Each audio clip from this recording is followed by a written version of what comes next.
లైంగిక వేధింపుల కేసులో ఆరోపణలు ఎదుర్కొంటున్న ట్రైనీ ఐపీఎస్ ఉదయ్ కృష్ణారెడ్డి ఈరోజు ఆత్మహత్యానికి పాల్పడ్డాడు. ఇందులో భాగంగానే ఎస్ఆర్ నగర్లోని మోతీ నగర్లో తన సోదరుడి ఇంట్లో ఆత్మహత్యకు పాల్పడినట్టుగా, ఆ తర్వాత అతన్ని సిచ్యువేషన్ క్రిటికల్గా ఉండడంతో హాస్పిటల్కి అయితే తరలించడం జరిగింది. అయితే ఈ ఆరోపణలకు సంబంధించి ఐపీఎస్ ట్రైనింగ్ పొందుతున్నటువంటి ఐపీఎస్ ఉదయ్ కృష్ణ మీద అదే ట్రైనింగ్లో భాగంగా మహిళ కేసు పెట్టడం జరిగింది. నా పైన లైంగిక వేధింపులకు పాల్పడుతున్నాడంటూ కూడా అత్తాపూర్ పోలీస్ స్టేషన్లో కేసు నమోదు చేయడం జరిగింది. ఈ కేసులో భాగంగానే ఉదయ్ కృష్ణ మనస్తాపానికి గురవడం, మానసిక ఒత్తిడికి లోనైనట్టుగా, ఆ తర్వాత ఆరోపణలు ఎదుర్కొంటున్న నేపథ్యంలో అతను ఆత్మహత్యకు పాల్పడినట్టుగా కూడా మనకు అందుతున్న సమాచారం. వెంటనే ఆత్మహత్యకు పాల్పడిన వెంటనే తన బంధువులు అదేవిధంగా సోదరుడు అంతా కూడా కలిసి హాస్పిటల్కి అయితే తరలించడం జరిగింది. ప్రజెంట్ తనకి ట్రీట్మెంట్ అయితే కొనసాగుతుంది. తన సిచ్యువేషన్ కూడా ప్రజెంట్ విషమంగా ఉన్నట్టుగా కూడా మనకు తెలుస్తుంది. అయితే ఈ కేసుకు సంబంధించి అతనిపైన ఓ ఐపీఎస్ అధికారి అదేవిధంగా ట్రైనింగ్ పొందుతున్నటువంటి మహిళ అతనిపైన కేసు పెట్టడం జరిగింది. లైంగిక వేధింపులకు పాల్పడుతున్నాడని చెప్పేసి వాట్సాప్ చాట్లు కావచ్చు, అదేవిధంగా పర్సనల్గా మెసేజ్లు పెట్టి ఇబ్బందులు పెడుతున్నాడని చెప్పేసి అత్తాపూర్ పోలీస్ స్టేషన్లో కేసు పెట్టడం జరిగింది. ఈ కేసులో భాగంగానే పోలీసులు కూడా కేసు నమోదు చేసుకొని దర్యాప్తు చేస్తున్నారు.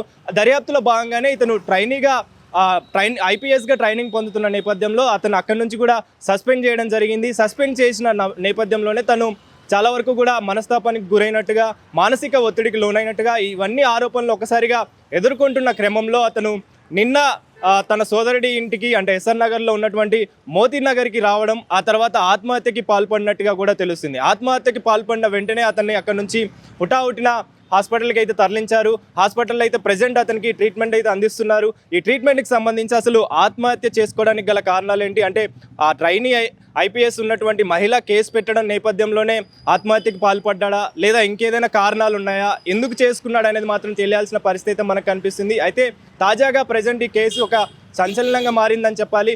ఓ ట్రైనీ ఐపీఎస్ పైన మరొక ట్రైనీ ఐపీఎస్ మహిళ కేసు పెట్టడం, ఆ కేసులో భాగంగానే కేసు నమోదు చేసుకొని పోలీసులు దర్యాప్తు చేస్తున్న తరుణంలో ప్రజెంట్ అతను ఈ విధంగా ఆత్మహత్యకు పాల్పడడం అనేది ప్రజెంట్ సంచలనంగా మారిందని చెప్పాలి. ఈ కేసులో భాగంగానే ప్రజెంట్ అతనికి సంబంధించి ట్రీట్మెంట్ అయితే కొనసాగుతుంది. పోలీసులు కూడా హాస్పిటల్కి అయితే చేరుకున్నారు. పోలీసులు అక్కడికి చేరుకొని అతనికి సంబంధించిన బాగోగులు కూడా చూస్తున్నారు.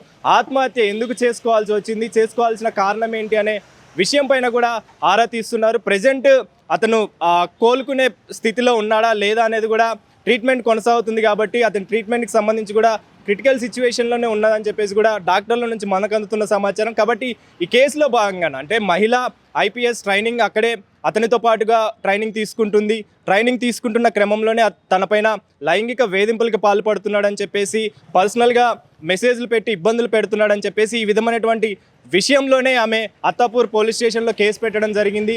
కేసులో భాగంగానే పోలీసులు కేసు నమోదు చేసుకున్నారు. కేసు నమోదు చేసుకుని దర్యాప్తు చేస్తున్న నేపథ్యంలో అతన్ని ఆ కేసులో భాగంగా అక్కడ ఉన్నటువంటి నేషనల్ అకాడమీ కావచ్చు అతన్ని సస్పెండ్ చేయడం జరిగింది. సస్పెండ్ చేసిన తర్వాత ఇతను ఈ విధంగా ఆత్మహత్యకి పాల్పడడం, ఆత్మహత్యలో భాగంగా ప్రజెంట్ తన సోదరుడి ఇంటికి వచ్చి ఆ తర్వాత ఆత్మహత్యకి పాల్పడ్డాడు. ఆ తర్వాత అతన్ని హాస్పిటల్కి అయితే తరలించడం జరిగింది. ఓ ప్రైవేట్ హాస్పిటల్లో ప్రజెంట్ అయితే అతను ట్రీట్మెంట్ పొందుతున్నాడు. ప్రజెంట్ అతని పరిస్థితి కూడా క్రిటికల్గా ఉందని, మరి ఆ సిచ్యువేషన్కి సంబంధించి అతను కోలుకునేలాగా ట్రీట్మెంట్ అయితే ఇస్తున్నామని చెప్పేసి డాక్టర్లు కూడా చెప్తున్నారు. కోలుకున్న తర్వాత అసలు ఇతను ఎందుకు ఆత్మహత్య చేసుకోవాల్సి వచ్చింది, ఆత్మహత్యకు గల కారణాలేంటి, అదేవిధంగా ఇతను ఎదుర్కొంటున్నటువంటి ఆరోపణలకు సంబంధించి కూడా కేసు ప్రజెంట్ దర్యాప్తు కొనసాగుతుంది. కాబట్టి ఈ దర్యాప్తులో భాగంగా ఎలాంటి విషయాలు వెలుగులోకి వస్తాయో తెలియాల్సిన పరిస్థితి కనిపిస్తుంది. Over to studio.